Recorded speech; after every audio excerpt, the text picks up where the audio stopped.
ये कथा वहां से शुरू होती है जहां महाभारत की कथा पूरी हुई है। महाभारत जहां पूरी हुई है वहां से भागवत शुरू हो रही है।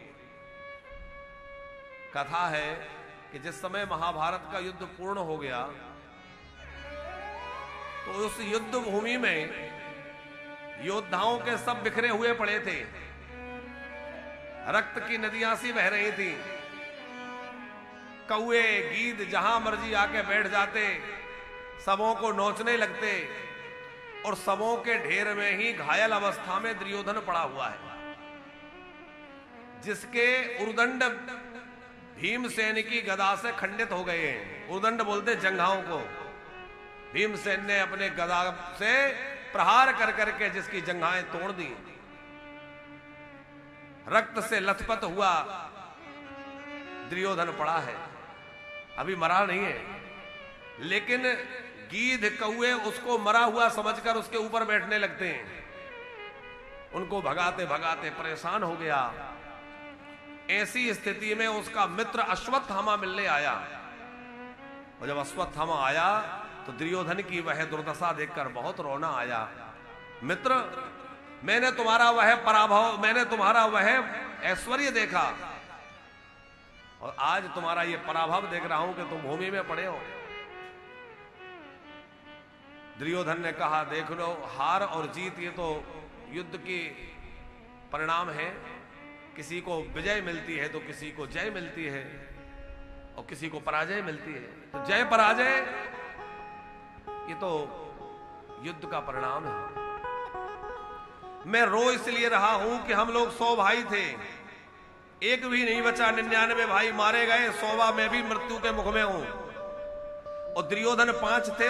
दुर्योधन कह रहा है पांडव 5 भाई थे, पर उन 5 में से एक भी कम नहीं हुआ। एक भी मर गया होता तो मुझे लगता कि चलो पांडव भी चले गए।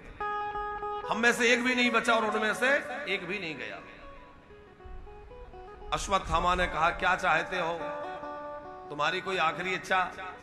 बोले, मेरी तो इच्छा यही थी कि पांडवों को मरा हुआ देखूं, पर अब ये काम होने वाला तो रहा नहीं, अब तो आखिरी समय है।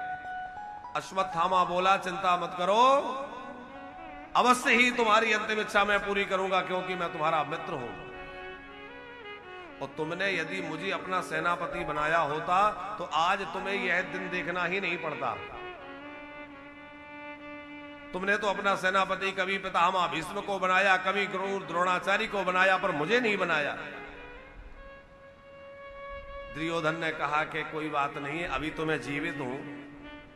अपना रक्त जो बह रहा था, दुर्योधन ने उसी रक्त से तिलक कर दिया। बोले, आज से तू मेरा सेनापति।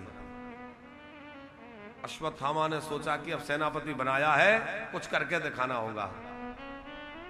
रात्रि के समय अश्वत्थामा गया और मन में विचार करने लगा, पांडवों को कैसे मारा जाए। विचार आया कि वैसे तो पांडव बड़े बलवान हैं, मैं उनको मार नहीं सकता, लेकिन हां, जिस समय पांडव सो रहे होंगे चुपके से जाके मार दूंगा। असावधान होंगे, सो रहे होंगे, वो तो आज की विजय की रात्रि है तो निश्चिंत होकर सोएंगे, और मैं जाकर के 5 के सर काट लाऊंगा। ऐसा मन में निश्चय करके पांडवों के शिविर में अश्वत्थामा खड़ग लेकर के गया। लेकिन जिसकी रक्षा की जिम्मेवारी साक्षात ठाकुर जी ने ले रखी हो, भला उसको कोई मार सकता है? पांडवों की रक्षा की जिम्मेवारी साक्षात द्वारिकाधीश ने ले रखी है, और जिसकी रक्षा प्रभु कर रहे हो उसको कौन समाप्त करेगा? आज प्रभु द्वारिकानाथ ने कहा पांडवों से कि देखो, आज विजय, हम लोगों की विजय की पहली रात्रि है, सोएंगे नहीं, चलो सत्संग करेंगे। सब पांडव उनके साथ चल दिए। अब पांडव तो द्वारिकाधीश के साथ चले गए थे, पर उनके जो सैयाएं थी वो सोनी देखी, तो उनके 5 बेटे आकर के एक एक सैया पर सो गए। 5 पांडवों के बेटे। रात्रि का अंधेरा था। अश्वत्थामा की बुद्धि पहले ही दुर्योधन के रक्त के तिलक से दूषित हो चुकी थी, बुद्धि खराब हो गई। और जब व्यक्ति की बुद्धि खराब होती है ना, तो उसको भला बुरा दिखाई नहीं देता, अच्छा बुरा दिखाई नहीं देता। बुद्धि नष्ट हो गई अश्वत्थामा की और पांडवों को मारने के लिए शिविर में गया और उसको यह समझ नहीं आया कि ये पांडव सो रहे हैं कि पांडव पुत्र सो रहे हैं। सोते हुए पांडव पुत्रों के मस्तक काट दिए और काट करके सोचा दुर्योधन को दिखाऊंगा कि देखो मैंने पांचों मार डाले, तो प्रमाण चाहिए। तो पांचों के सर लेकर के गया दुर्योधन के पास, देखो मैंने पांचों मार डाले। दुर्योधन ने कहा मार डाले, ये कैसे संभव हो गया, कहां है, दिखाए। अब थोड़ा सवेरा होने लगा था, दुर्योधन ने देखा और कहा अरे भले आदमी जरा ध्यान से देख तो सही, ये पांडवों के मस्तक नहीं है, ये तो पांडव पुत्रों के मस्तक हैं। तूने बहुत बुरा किया, इनसे हमारा बैर नहीं, हमें तो इनके पिता पांडवों को मारना था। रोते रोते दुर्योधन के प्राण निकल गए। अश्वत्थामा भी बड़ा लज्जित हुआ कि मुझसे ये क्या हो गया। और उसके बाद यहां द्रौपदी जब अपने बच्चों को जगाने के लिए गई तो द्रौपदी ने जाकर क्या देखा, रक्त बह रहा है, पूरा सैयाएं रक्त रंजित है और धड़ पड़े हुए हैं, मस्तक नहीं है। अब आप विचार करिए उस मां पर क्या बीती होगी जिसके सामने उसके 5-5 बेटे मरे हुए पड़े, उनके भी मस्तक ही नहीं है, क्या दशा हुई होगी। चीत्कार निकल गई द्रौपदी के मुख से कि माता शिशूनाम निधिरम सुतानाम निशाम्य घोरा परितप्यमाना सदा दुरद्वास कला कुलाक्षी तान सांत्वयन्नाह किरीटमाली। हे गोविंद, हे किरीटमाली, आकर देखो तो सही है क्या हो गया। पांडवों को पुकारा, द्वारिकाधीश को पुकारा, दौड़कर प्रभु आए, पांडव आए, सामने पड़े हुए रक्त रंजित शवों को देखकर सब दुखी हो गए। अर्जुन ने कहा देवी जिसने भी ये कार्य किया है वो चाहे जो भी हो, मैं प्रण लेता हूं जब तक उसको समाप्त नहीं कर दूंगा, उसको मार नहीं डालूंगा, तब तक कुछ ग्रहण नहीं करूंगा। श्री कृष्ण ने रथ लिया, अर्जुन रथ पर बैठे, पता लग गया कि यह काम अश्वत्थामा का है तो पीछा किया। अश्वत्थामा भाग रहा था लेकिन समझ गया कि अब मैं बच नहीं सकता। तो अविनाश जी, अश्वत्थामा ने ब्रह्मास्त्र चलाया और अश्वत्थामा ने ब्रह्मास्त्र छोड़ा। जब अर्जुन की ओर ब्रह्मास्त्र आने लगा, अर्जुन ने कहा अब मैं क्या करूं। श्री कृष्ण बोले तुम्हें भी तो ब्रह्मास्त्र चलाना आता है, तुम भी ब्रह्मास्त्र उठाओ, क्योंकि ब्रह्मास्त्र की काट ब्रह्मास्त्र से ही हो सकती है।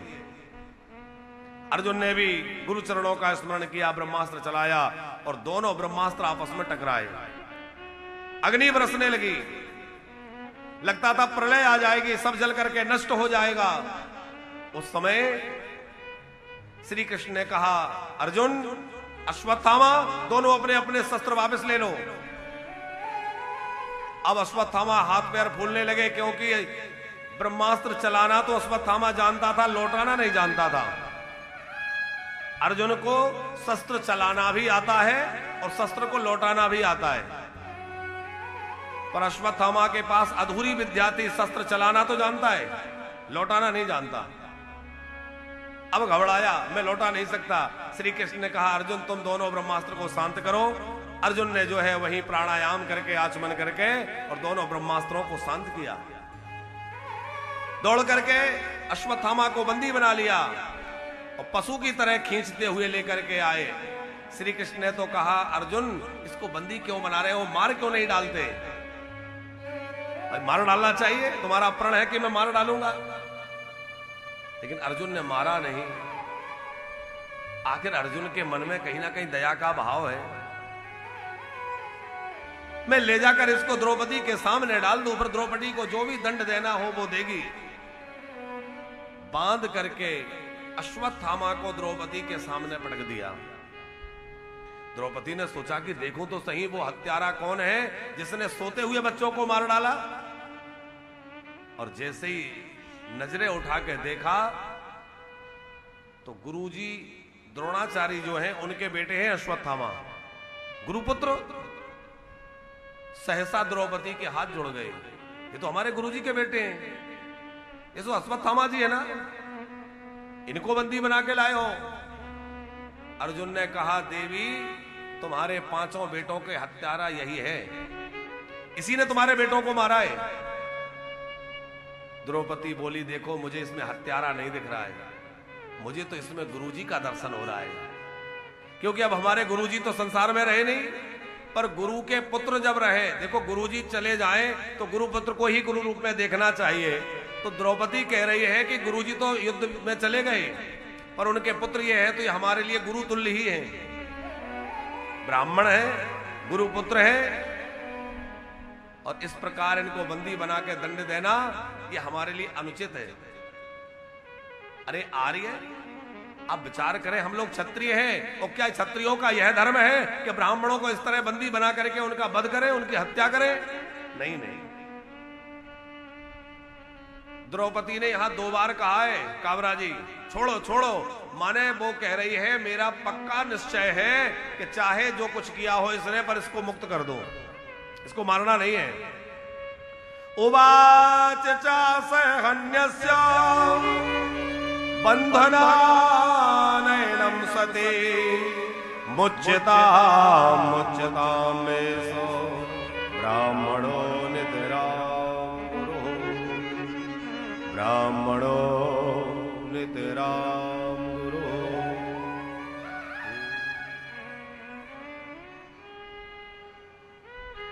अश्वत्थामा को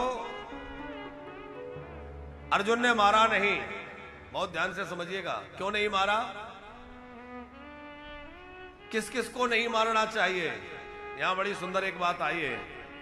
मत्तम प्रमत्तम मुनमत्तम सुप्तम बालम स्त्रियम जड़म प्रपन्नम विरतम भीतम नरिपुम हन्ति धर्मवित। मत्तम, जो व्यक्ति मतवाला हो उसको नहीं मारना चाहिए। जो व्यक्ति पागल हो, अब किसी के बुद्धि काम नहीं करती, पागल आदमी है, अब वो पागल आपके ऊपर कीचड़ उछाल दे, आपको पत्थर मार दे, तब भी हमारा काम ये है कि हम उसको ना मारे, क्योंकि वो तो पागल है। कोई व्यक्ति नशे की हालत में हो, उसने मदपान कर रखा है, शराब पी रखी है, कोई बुरी वस्तु खा पी रखी है, और वो किसी को गाली दे रहा है, तो भलाई इसी में है कि उससे दूर चले जाओ, उसको मारना पीटना उचित नहीं है। तो जड़ बुद्धि कोई हो, जिसकी बुद्धि विवेक काम ही नहीं करता, ऐसा व्यक्ति आपको गाली दे रहा है, आपके साथ कुछ गलत कर रहा है, तब भी उसको मारना नहीं चाहिए।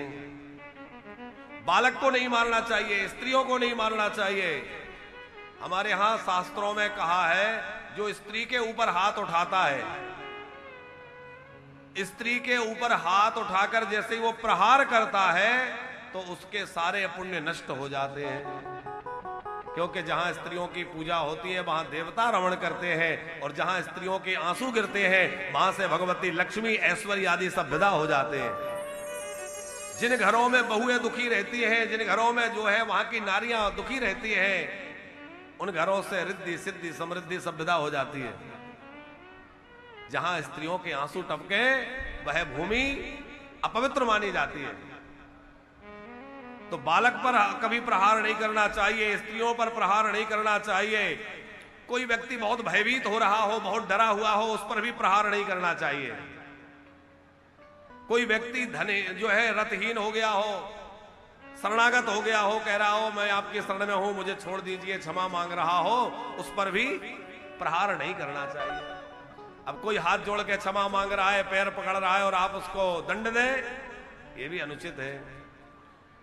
तो प्रमत्तम विरतम भीतम नरिपुम हन्त धर्मवितो।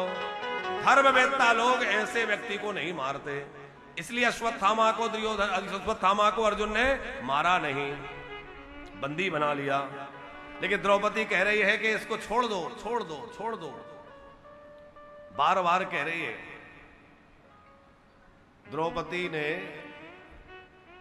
बहुत समझाया है कि देखो ये हमारे गुरुजी के पुत्र हैं, और तुम्हारे गुरुजी ने तुम्हारे ऊपर इतने उपकार किए हैं, क्या उनको तुम भूल गए? द्रौपदी कह रही है कि देखो तुम्हें तो अपने पुत्र को तो गुरुजी ने केवल ब्रह्मास्त्र चलाना सिखाया, बस बस, और तुम्हें ब्रह्मास्त्र चलाना भी सिखाया और ब्रह्मास्त्र लौटाना भी सिखाया। बस सही है। तुम्हें ब्रह्मास्त्र चलाना भी सिखाया और ब्रह्मास्त्र को लौटाना भी सिखाया। धनुर्वेद के गूढ़ से गूढ़ रहस्य तुम्हें सिखाए, और ऐसे गुरुजी के पुत्र को तुम लोग मार करके उनका ऐसे उपकार चुकाओगे, बदला चुकाओगे।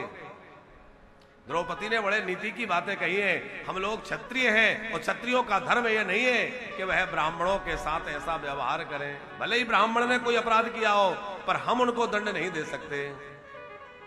उसका एक कारण है। देखो, सबसे ऊपर है धर्म सत्ता, फिर है राज सत्ता, फिर है अर्थ सत्ता। इसी तरह हमारे यहां वर्ण विभाजन किया गया, कोई ऊंचे नीचे की बात नहीं है, पर धर्म सर्वोपरि है। धर्म के अधीन अर्थ है और राज्य है, वो धर्म के अधीन है। आप ऐसे समझिए, युधिष्ठिर जो है वो क्या है? युधिष्ठिर साक्षात धर्म का स्वरूप है, वो बड़े भाई हैं। भीमसेन बल है, अर्जुन जीवात्मा है। मान लीजिए हम अर्जुन हैं, तो हमें अपना बड़ा भाई किसको मानना है? धर्म को। धर्म को बड़ा भाई माने। अर्जुन जीवात्मा है, युधिष्ठिर धर्म है, भीम बल है, नकुल बुद्धि है, सहदेव ज्ञान है। तो धर्म के साथ भी दया होनी चाहिए, बल के साथ भी दया होनी चाहिए, बुद्धि और ज्ञान के साथ भी दया होनी चाहिए। तो जीवन में सब कुछ हो, लेकिन धर्म को सर्वोपरि माना जाए। क्योंकि 4 पुरुषार्थों में पहला पुरुषार्थ कौन सा है? धर्म, अर्थ, काम, मोक्ष। धर्म की मर्यादा में रह करके ही अर्थ की प्राप्ति करें। देखो, धन कमाना बुरा नहीं है, धन की इच्छा रखना बुरा नहीं है, क्योंकि सारे काम धन से ही होते हैं, तो धन की इच्छा बुरी नहीं है। लेकिन वह धन का संचय, धन का कमाना जो है कैसा हो? बोले धर्म की मर्यादा में हो, अधर्म के साथ नहीं। अधर्म पूर्वक जो धन कमाया जाएगा वो हमारे पतन का कारण बनेगा।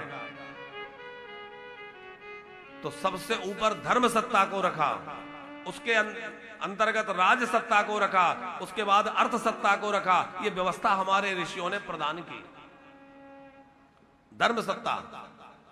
क्योंकि जीवन में धर्म की ही विशेषता है।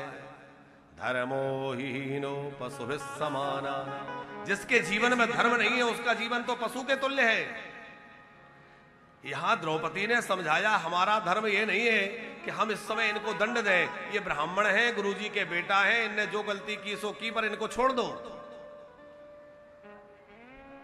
भीमसेन ने कहा कि देवी तुम्हें दिखाई नहीं दे रहा है इसने क्या किया है? अरे सोते हुए बालकों को मारा है और बड़ी निर्ममता से उनके गले काट दिए। क्या ये इसके लिए उचित है? द्रौपदी ने कहा, देखो मैं एक मां हूं। अच्छा ये बताओ, इसको मारने से मेरा एक भी बेटा मुझे वापस मिल सकता है? बोले वो तो नहीं मिल सकता। बोले जब इसको मारने से कोई बेटा वापस नहीं मिलेगा तो इसको क्यों मारे? अभी तो ये मैं अकेली रो रही हूं अपने बेटे के लिए, कल इसकी मां भी इसके लिए रोएगी। मत मारो। धर्मराज युधिष्ठिर ने भी उस समय कहा, अर्जुन अब जो हुआ सो हुआ, इनको छोड़ दो। भीमसेन तो कह रहा था कि यदि अर्जुन तूने नहीं मारा तो मैं मार डालूंगा। अब अर्जुन बड़े चक्कर में थे कि मैं मारूं या छोड़ूं। तो जब जब जीवन में दुविधा होती थी तो श्री कृष्ण से ही समाधान लेते थे। सामने श्री कृष्ण खड़े हैं, कहा प्रभु आप बताइए मैं क्या करूं? श्री कृष्ण बोले, देखो अर्जुन मैं तो ज्यादा कुछ कह नहीं सकता, हाँ इतना जानता हूं कि ब्राह्मण चाहे जितना बड़ा अपराध कर दे उसको कभी दंड नहीं देना चाहिए, दैहिक दंड नहीं देना चाहिए। ब्रह्मबंधोर्न हंतव्या आताताय बधारहणा मयैव मामनातं मयि वो भयमामनातं हरिपाह अनुशासनम। भगवान कह रहे हैं मेरा बनाया हुआ ये विधान है कि ब्राह्मण चाहे जितना बड़ा अपराध कर दे उसको दैहिक दंड नहीं देना चाहिए, और दूसरा मेरा बनाया हुआ नियम है कि आताताई व्यक्ति कोई भी हो, उसकी जाति पाति नहीं देखना चाहिए, उसको अवश्य दंडित करना चाहिए। अब तुम समझ लो क्या करना है। अब तो अर्जुन और चक्कर में पड़ गए, पर जान गए प्रभु क्या कह रहे हैं।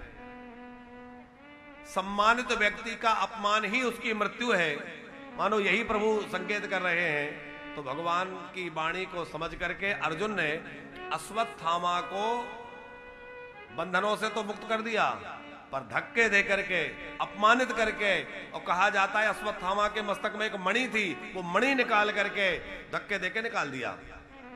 अश्वत्थामा वहां से चला गया। अब अश्वत्थामा जब वहां से चला गया तो वैसे तो उसको उपकार मानना था पांडवों का, कि देखो मैंने तो काम किया था ऐसा कि पांडव मुझे मार डालते, पर पांडवों के अंदर कितनी दया है कि उन्होंने हमें जीवित छोड़ दिया। उपकार मानना चाहिए था कि नहीं?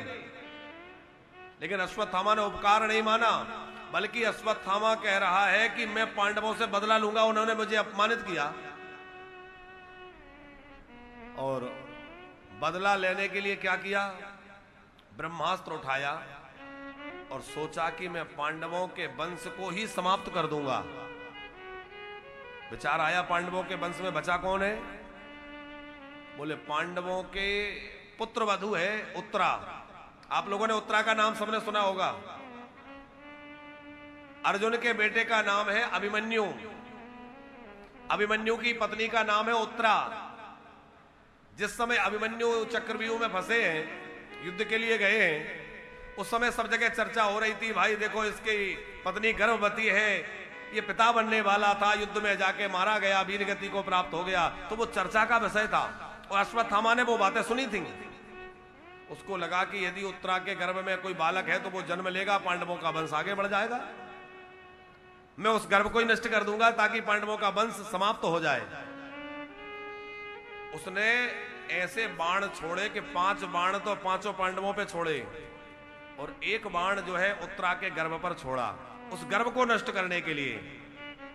उत्तरा ने जैसे ही अपने गर्भ की ओर वो बाण आते हुए देखा तो समझ गई कि ये मेरा गर्भ नष्ट कर देगा, पांडवों का वंश समाप्त हो जाएगा।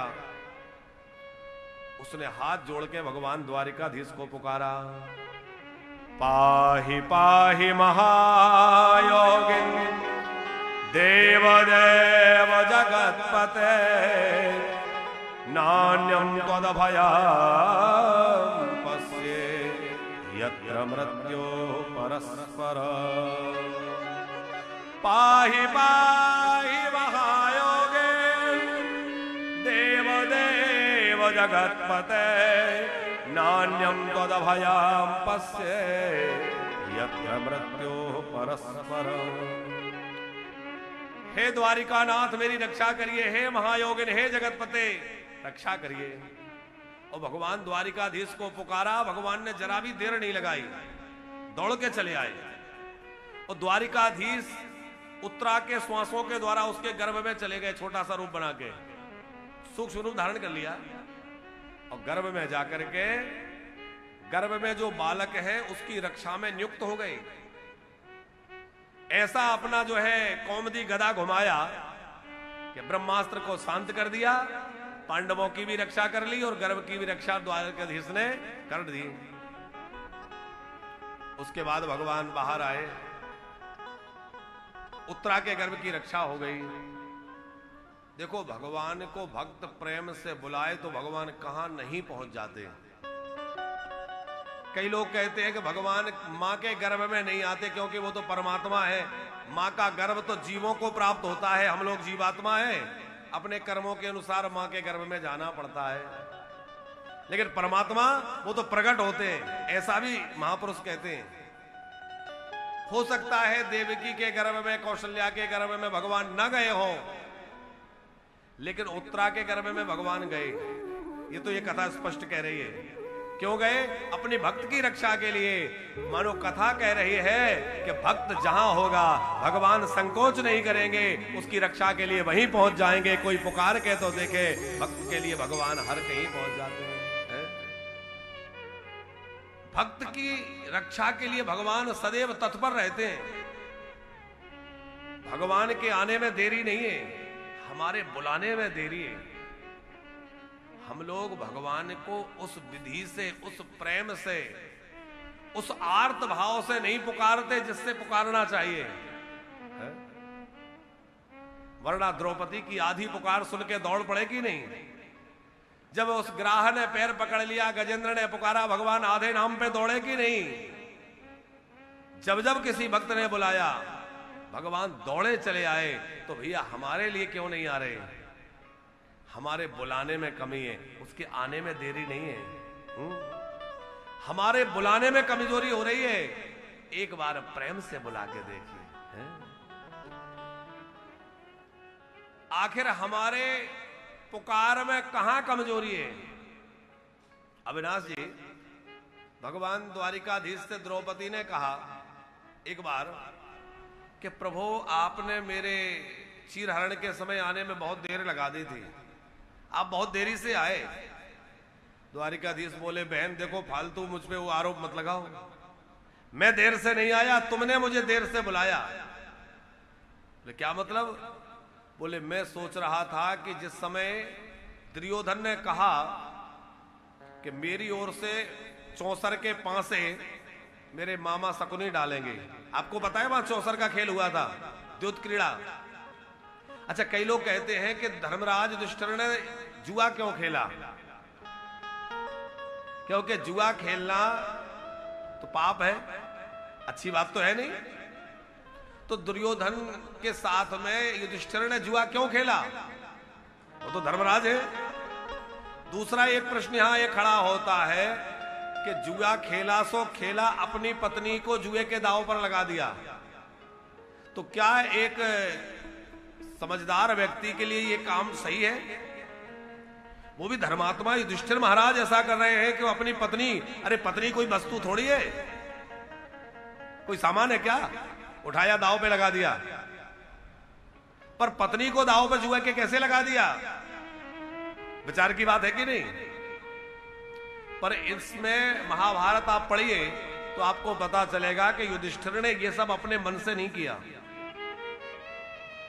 जिस समय दुर्योधन इस बात पे अड़ गया कि मुझे तो जुआ की खेल खेलना है, द्रुत क्रीड़ा करना है, अपने पुत्र की बात रखने के लिए, अपने पुत्र का मन रखने के लिए युधिष्ठिर को आज्ञा दे दी धृतराष्ट्र ने। धृतराष्ट्र है दुर्योधन के पिताजी, वो तो पुत्र के वियोग में, पुत्र के मोह में पड़े। तो पुत्र मोह में ऐसे अंधे हो रहे थे धृतराष्ट्र कि उन्हें ये नहीं लगा कि मैं जो करवाने जा रहा हूं ये धर्म है कि अधर्म है, इससे मेरे बच्चों में संस्कार आएंगे कि संस्कार बिगड़ेंगे, इससे आपस में इन भाई भाई में प्रेम बढ़ेगा कि झगड़ा बढ़ेगा, ये विचार नहीं किया। अपने पुत्र दुर्योधन का मन रखने के लिए उसकी बात के आगे झुक गए और युधिष्ठिर को बुला करके आज्ञा दी, बेटा युधिष्ठिर, मेरी बड़ी इच्छा है कि तुम लोग आपस में भाई भाई लोग मिलकर के कुछ खेल खेलो, आपस में मिलजुल के रहो। तो तुम लोग द्रुत क्रीड़ा करो, जुए का खेल खेलो। युधिष्ठिर सुनकर के सहम गए, लेकिन युधिष्ठिर ने एक बात विचार की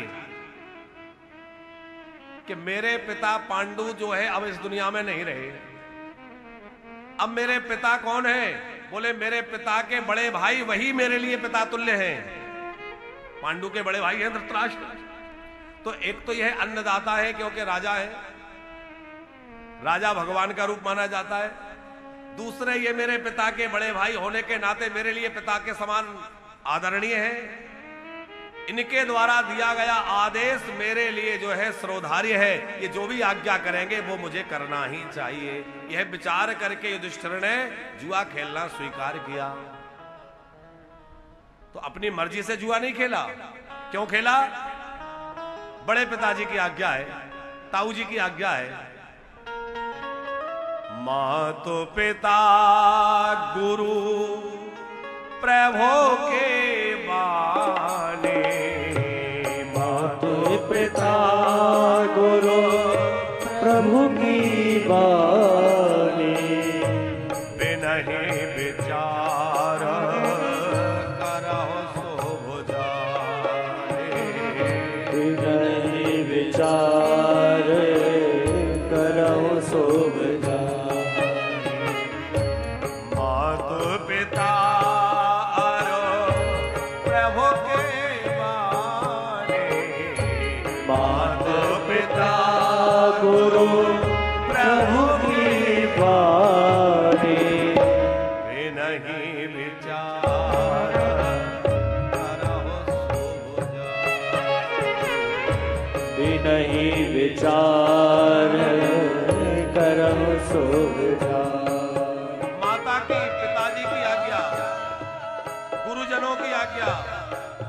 अपने बड़ों की आज्ञा बिना विचार किए ही मान लेना चाहिए। माता पिता आज्ञा करें तो बच्चे को यह नहीं सोचना चाहिए कि यह सही है कि गलत है। पिताजी जो कह रहे हैं ये करना सही है कि नहीं, ये विचार करने की आवश्यकता नहीं है। पिताजी ने कह दिया ये करो, तो मेरे पिता की आज्ञा मेरे लिए सर्वोपरि है। गुरुजी ने आज्ञा दे दी तो जो गुरुजी ने आज्ञा दे दी बस वैसे ही आज्ञा करने, कार्य करने में लग जाए है? आपको नाम याद होगा, बक्सर वाले मामा जी का नाम किसी ने सुना है? बहुत सिद्ध महापुरुष हुए। अविनाश जी उनको मामा जी इसलिए बोलते थे कि वो जानकी मैया को अपनी बहन मानते थे। श्री किशोरी जी क्योंकि वो मिथिला के थे, तो वो जानकी मैया सीता मैया को अपनी बहन मानते थे। तो उस नाते सब लोग, संत लोग उनको प्रेम से मामा जी कहते थे। बोले जानकी हमारी माँ है, अब उनके भाई है तो हमारे मामा जी हुए। तो इनके जीवन की एक घटना है कि कैसे गुरुजी की बात को मानना चाहिए। एक बार ऐसा हुआ कि यह सवेरे सवेरे अपना नित्य कर्म कुछ कर रहे थे और गुरुजी ने आज्ञा दी, बुलाया इनको। अब गुरुजी ने जैसे इनको आज्ञा दी कि यहां आओ, किसी ने कहा कि गुरुजी बुला रहे हैं, तो जैसी स्थिति में थे दौड़ कर पहुंच गए। तो मस्तक पर तिलक नहीं लगा था। अब तिलक बिना मस्तक देख करके गुरुजी को थोड़ा रोष आ गया कि भाई बिना तिलक लगाए सूने मस्तक मेरे सामने क्यों आए? मस्तक सूना नहीं रखना चाहिए वैष्णव को। भगवान के सामने, गुरुजी के सामने, बड़ों के सामने जाओ तो मस्तक खाली ना हो, मस्तक सूना ना हो। अब आजकल तो वो परंपरा ही समाप्त हो गई, पर संतों में आज भी उसकी मान्यता है। तो गुरुजी ने कहा कि जाओ गंगा जी में चले जाओ, गंगा जी में डूब जाओ। क्या कह दिया? जाओ गंगा जी में डूब जाओ। और बिहार में उधर चले जाओ तो वहां तो गंगा जी का स्वरूप बहुत विस्तृत है। गंगा जी जो है बहुत विराट हो गई है, तो बहुत बड़ी धारा गंगा जी की वहां है। इतना गहरा पानी था कि कई हाथी डूब जाएं। पर जैसे ही गुरुजी ने कहा कि जाओ गंगा जी में डूब जाओ, तो एक क्षण भर की भी देर नहीं की, विचार नहीं किया कि मुझे क्या करना चाहिए, जाऊं कि नहीं, डूबूं कि नहीं।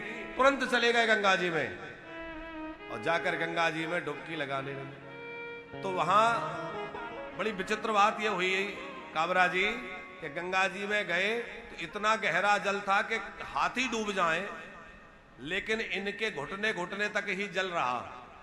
इस पार से उस पार निकल गए, घुटने भर से जल ज्यादा ही नहीं हुआ। लौट के आए बीच धारा में आकर, ऐसी क्या बात है कि घुटने से ज्यादा डूबता ही नहीं हो? तो ये डूबने लग गए कि मैं बैठ करके, गुरुजी ने कहा था डूब जाना तो गंगा जी में डूब जाऊं। और जैसे ही डूबने लगे तो इन्होंने क्या देखा कि मेरी बहन जानकी मुझे हाथ पकड़ के बाहर ले जा रही है, निकाल रही है कि डूबो मत, चलो मैं निकाल के ले चलती हूं। जानकी जी प्रकट हो गई। और मामा जी, बहुत पुरानी बात नहीं है, अभी जो है कुछ समय पहले उनका शरीर गया है। किशोरी जी, जानकी जी साक्षात प्रकट होकर के उनको हाथ पकड़ के बाहर ले आई हैं। और उसके बाद उन्हें अनुभव हुआ कि आज गुरुजी ने गंगा जी में डूबने का क्यों कहा था। गुरुजी की आज्ञा वैसे तो ये लग रहा था कि देखो कितनी कठोर आज्ञा दे दी कि जाओ गंगा जी में डूब जाओ, तो देखने में कठोर आज्ञा लग रही है, पर उसमें कृपा छुपी हुई थी। क्या? बोले तुम गंगा जी में जाओगे तो जिनको तुम अपनी बहन मानते हो, एक बार वो भी आकर तुमसे अपना भैया कहेंगे। जब जानकी जी गंगा जी से प्रकट हुई तो उन्होंने उनको भैया कहा, भैया चिंता मत करो, आओ मैं तुम्हें बाहर ले चलती हूँ। और हाथ पकड़ के और उनको बाहर लेके आ गई। तो उनके मन में यही भाव रहता था कि मैं तो जानकी जी को अपनी बहन मानता हूं, पर जानकी जी भी तो कभी प्रकट होकर मुझे अपना भाई माने, वो भी तो कभी मुझे भैया कहे। आज ये लीला हुई कि गंगा जी में जानकी जी प्रकट हुई और उन्होंने भैया कह के पुकारा और हाथ पकड़ के बाहर लाए। कई दिनों तक मामा जी रोते रहे कि गुरुजी की कृपा देखो, उन्होंने तो कहा गंगा जी में डूब जाओ, पर मुझे क्या पता था कि कैसे प्रेम में डुबाने वाले हैं। किशोरी जी की कृपा प्राप्त करा दी।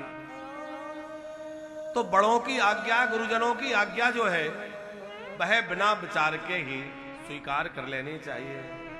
माता पिता की आज्ञा पुत्र के लिए सबसे बड़ा धर्म है, उसमें यह विचार करने की आवश्यकता नहीं है कि ये उचित है कि अनुचित है। वे नहीं विचार करहु शुभ जानी। इसीलिए जो है युधिष्ठिर महाराज ने जुआ खेलना स्वीकार किया, क्योंकि ये आज्ञा पिता तुल्य धृतराष्ट्र ने दी थी, और इसीलिए उन्होंने जो है द्रौपदी को दांव पर लगाया, वरना द्रौपदी को दांव पे नहीं लगाते। क्यों लगाया? क्योंकि धृतराष्ट्र ने कह दिया कोई बात नहीं है, देखो दुर्योधन कह रहा है, सब लोग कह रहे हैं, तो जुए का दांव है, एक बार इसके कहने से उसको दांव पर लगा दो। तो बड़े पिताजी ने कहा है, इसलिए युधिष्ठिर ने ऐसा किया। बाकी युधिष्ठिर ने अपनी मन से जुआ नहीं खेला, इसीलिए युधिष्ठिर को पाप नहीं लगा उसका। आप कहेंगे कि पाप नहीं लगा, यह बात कहां प्रमाणित होती है? तो युधिष्ठिर सशरीर जब स्वर्ग जाने लगे, आपने सुना होगा कि पांडव लोग सशरीर स्वर्ग जाने के लिए निकले, उसको बोलते हैं स्वर्गारोहण। हम लोग अभी बद्रीनारायण गए थे, तो उसके आगे स्वर्ग का मार्ग वो है जहां से पांडव लोग आगे बढ़े थे, पांडवों का वह रास्ता बना है, सरस्वती नदी के तट पर से होकर गया है। जब स्वर्गारोहण के लिए पांडव गए, नकुल, सहदेव, अर्जुन, भीमसेन, द्रौपदी सबके शरीर गल गए हिमालय में, पर धर्मराज युधिष्ठिर सशरीर स्वर्ग में चले गए। कैसे चले गए? सशरीर स्वर्ग में वही जा सकता है जिसने अपने जीवन में एक भी पाप ना किया हो, जिसने अपने जीवन में एक भी कार्य शास्त्र के विरुद्ध ना किया हो, वही व्यक्ति सशरीर स्वर्ग जा सकता है, बाकी कोई नहीं जा सकता। अब हम लोग तो जो है दिन भर में कितने काम शास्त्र विरुद्ध करते हैं,